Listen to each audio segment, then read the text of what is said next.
ازيكم يا شباب عاملين ايه؟ نزل معانا الاسبوع ده حدث اسمه الاساطير الدوليين، والحدث ده الصراحه اللعيبه اللي فيه مغريه جدا، في لاعب زي هان كرويف وكمان فيليب لام وكمان عندك كيفن دي بروينا، ثلاث لعيبه جامده جدا. وباذن الله النهارده قررت ان انا افتح ب 70,000 جوهره، وان شاء الله نكسب واحد من الثلاث لعيبه دي. فالحدث الصراحه جامد جدا، وكمان ال 70,000 جوهره اللي انا هفتح بيهم النهارده كلهم مجانيين. وكالعاده لما بجمع جواهر كتير او لما بكسبها يعني ببقى في اخر الفيديو بقول لك انا قدرت اجمعهم ازاي. فاستنى معايا لغايه اخر الفيديو عشان باذن الله خليك تكسب زيهم وممكن اكتر كمان. ومن غير ما اطول عليك عزيزي المتابع، انزل دوس لايك واشترك معانا هنا في القناه، ويلا بينا على الفيديو. اولا كده زي ما انت شايف قدامك معانا 65,000 جوهره، فباذن الله تعالى من ال 65,000 جوهره دول كلهم مجانين يا ست فيفا. فان شاء الله نكسب على الاقل خالص واحد او اتنين من 116 ل 117. طبعا انا عايز جدا اللاعب فيليب لام هو القطعه الناقصه في فريقنا، فباذن الله نكسبه. او مثلا كرويف، حرفيا انا حبيت كرويف جدا.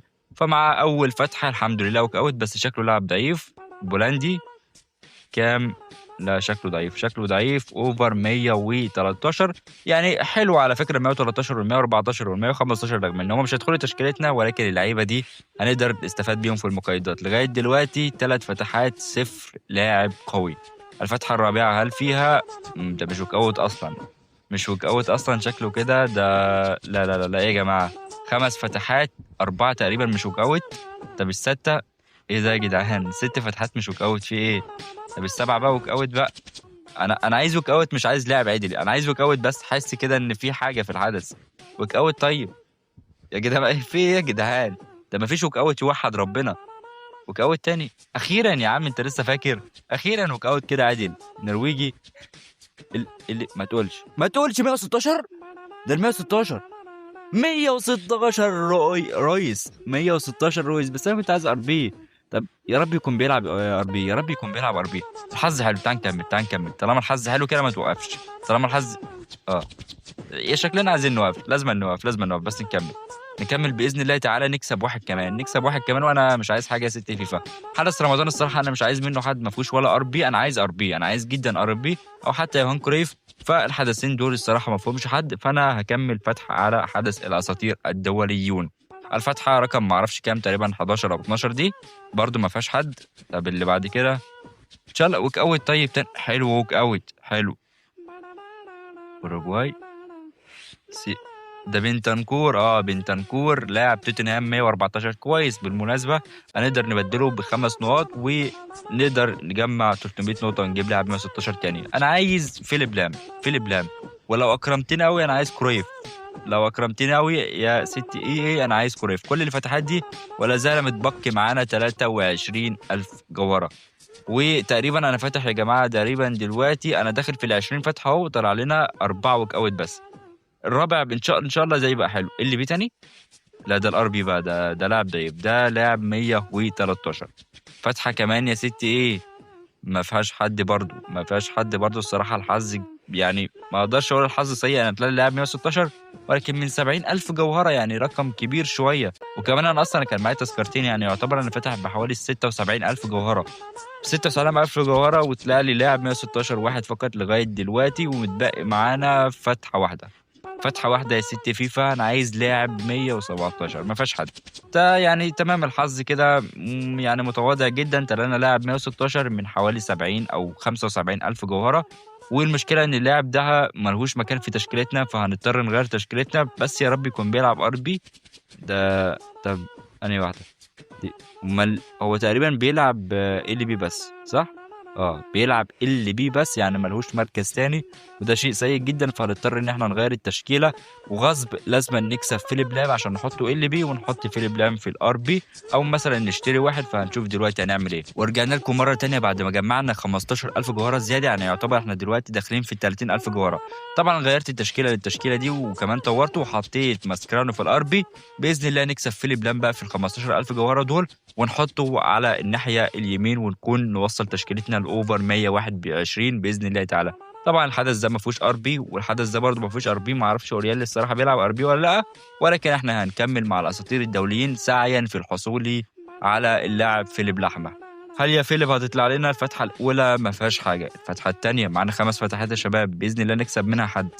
الفتحه الثانيه طلع لنا لاعب جزائري، دي المفروض دي 114 او 115، دي 114 او 115. ده بنتنكور فعلا اوفر 114 وكده. تقريبا متبقي لنا تقريبا 3 او 4 فتحات، 3 او 4 فتحات، والحظ لا زال سيء. بقينا 4 فتحات، 4 فتحات يا ستي. ايه انا عايز كرويف او فيليب لام، واحد بس حتى، واحد بس. مش هفتح الحدث تاني خلاص. انا هجمع جواهر بقى للحدث الجاي، هجمع جواهر لحدث كاس العالم اللي يقال ان هو هيلغوا فيه نظام النظام بتاع الباكجات ده، او يعني النظام اللي هو ان انت بتجمع توكن بتاع الاول. تقريبا بنسبه كبيره هيرجعوا نظام الشرط يعني. فتحة أخيرة ما قبل أخيرة، ما طلعناش حد. باقي فتحتين يا ست فيفا. فيليب لام طبعا بيلعب سي دي ام وكمان ال بي، فهيفيدنا جدا في 3 مراكز انت متخيل. وكمان هو اصلا اوفر ماكس في اللعبة، 117 اقوى اوفر في اللعبة. باقي فتحتين فقط، او باقي فتحة، يا نهار ابيض باقي فتحة. يلا فيفا، يلا يا فيفا. مش وكوت اصلا. كده 15,000 جوهرة، ما طلعناش تقريبا غير بنتر كور ومش هنستفاد منه حاجة. ويعني هنبدله وهيبقى معانا 170 نقطة فقط، برضو ملهمش أي 60 لازمة. فبنسبة كبيرة هنضطر إن احنا نشتري ار بي، علشان الصراحة عايز أوصل الفيديو ده لأوفر 117، لأوفر 121 عذرا. تمام كده يا شباب، استقرينا على الار بي ده. هنجيبه أوفر ماكس 118. طبعا هو أصلا معانا نسخة منه، ولكن احنا عايزين النسخة الماكس، مش هصرف عليه الصراحة نقاط تطوير.